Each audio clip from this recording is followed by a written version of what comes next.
जय हिंद साथियों। नरेंद्र मोदी जी के बहुत सारे जुमले आपने सुने होंगे। कभी 2 करोड़ रोजगार देने का जुमला, कभी पकौड़ा बेच के रोजगार पाने का जुमला, कभी गोबर बेच के रोजगार पाने का जुमला। जी हां, गोबर बेच के रोजगार। और उस वक्त ही मैंने कहा था कि जिन लोगों के दिमाग में ही गोबर भरा है वो आपको रोजगार नहीं दे सकते। वो हमारे आपके दिमाग में भी सिर्फ और सिर्फ गोबर डाल सकते हैं। पहले मोदी जी का ये उत्तर प्रदेश के चुनाव में किया गया आपके साथ वादा सुनिए और फिर आगे की बातें करते हैं। ये सुनिए। भाई बहनों, जो पशु दूध नहीं देता है उसके गोबर से भी आय हो, ऐसी व्यवस्था मैं आपके सामने खड़ी कर दूंगा भाई। और एक दिन ऐसा आएगा कि छुट्टा जो पशु है ना, लोगों को लगेगा यार घर में इसको बांध लो, इससे भी कमाई होने वाली है। सुन लिया आपने। ऐसे तमाम जुमले जब मोदी जी आपके सामने बोलते हैं तो आप अपने दिमाग पर जोर नहीं देते। आप चिल्ला चिल्ला के नारे लगा रहे होते हैं, तालियां बजा रहे होते हैं, जिंदाबाद कर रहे होते हैं कि चलो अब पकौड़े से रोजगार मिल गया, चलो अब गोबर बेच के हम रोजगार कमाएंगे, चलो अब 2 करोड़ नौकरियां हिंदुस्तान के नौजवानों को मिलेंगी। ऐसे तमाम जुमलों के वक्त या जुमले सुनते वक्त आप अपने दिमाग से बिल्कुल नहीं सोचते, बल्कि नारे लगाने लगते हैं, जिंदाबाद करने लगते हैं, लाइनों में लग के वोट देने लगते हैं। और कई नौजवान तो यहां तक कहते हैं भीख मांग लेंगे लेकिन वोट मोदी जी को ही देंगे। लेकिन मोदी जी ने आपके साथ क्या किया? एक बहुत बड़ा विश्वासघात किया। हिंदुस्तान के 20 करोड़ नौजवानों के साथ एक बहुत बड़ा विश्वासघात किया। हमारे देश के सेना के गौरव को घटाने का काम किया। पिछले कई वर्षों से हमारे नौजवान प्रतीक्षा में थे। कोरोना के कारण सेना की भर्ती नहीं हो रही थी, यह सरकार की दलील थी।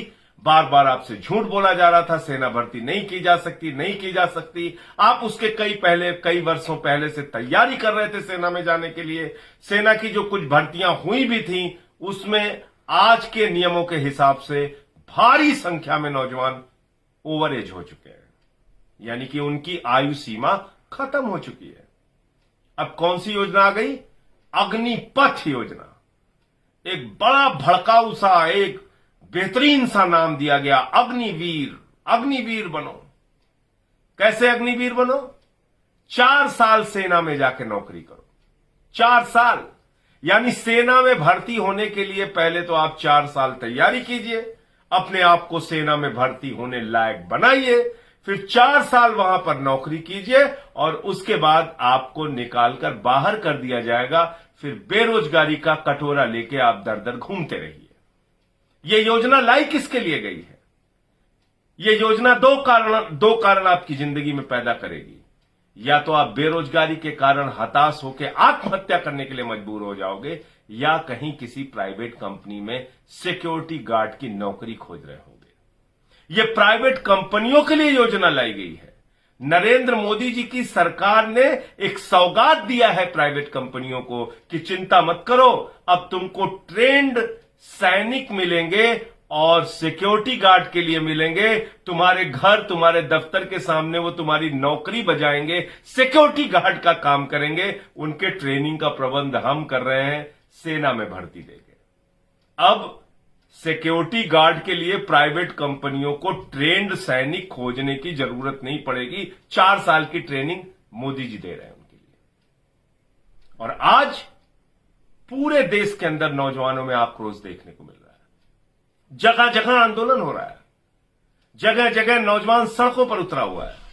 वो कह रहा है अर्थी दे दो या भर्ती दे दो, यानी कि चाहे हमारी जिंदगी ले लो या फिर नौकरी दे दो।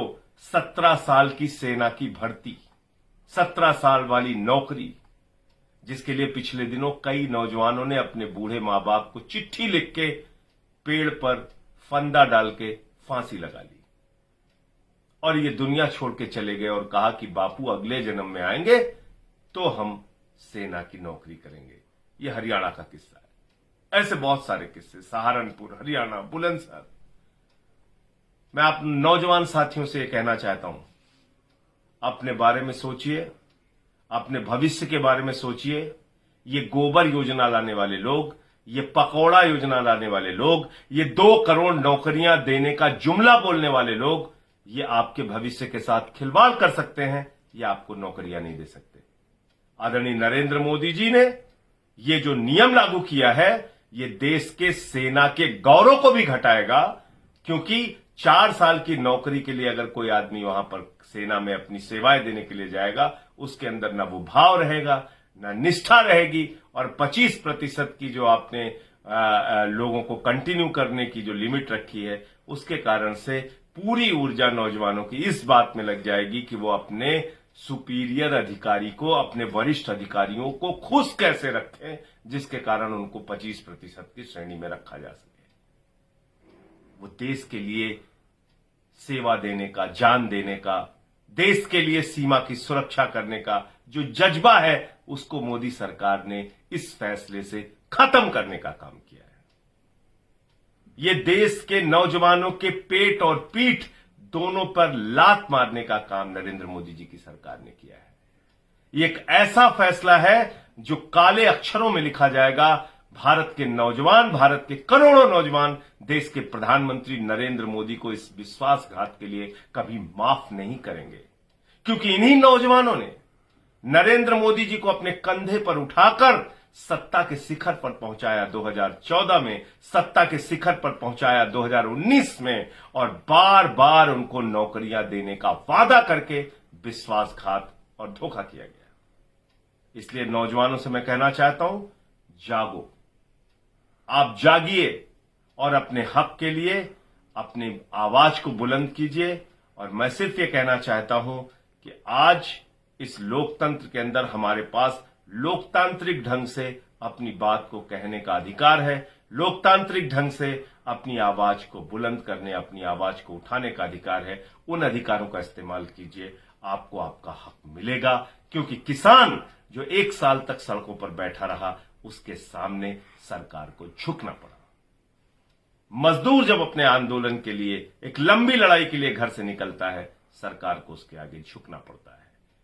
मुझे पूरी उम्मीद है नौजवानों के आगे भी इस देश की सरकार को झुकना पड़ेगा, और ये एक जो युवा विरोधी फैसला सरकार ने लिया है, करोड़ों नौजवानों को धोखा देने का काम जो किया है, 4 साल की भर्ती और उसके बाद उनको बाहर का रास्ता दिखाने का जो फैसला लिया है, ये फैसला वापस होना चाहिए। संसद का सत्र जैसे ही आरंभ होगा, ये मुद्दा देश के सदन में पूरी मजबूती के साथ आम आदमी पार्टी उठाएगी। अरविंद केजरीवाल जी ने आपके समर्थन में अपनी आवाज उठाई है। साथियों, नेशनल जनमंच को सब्सक्राइब करें, साथ ही बेल आइकन की घंटी को बजाएं।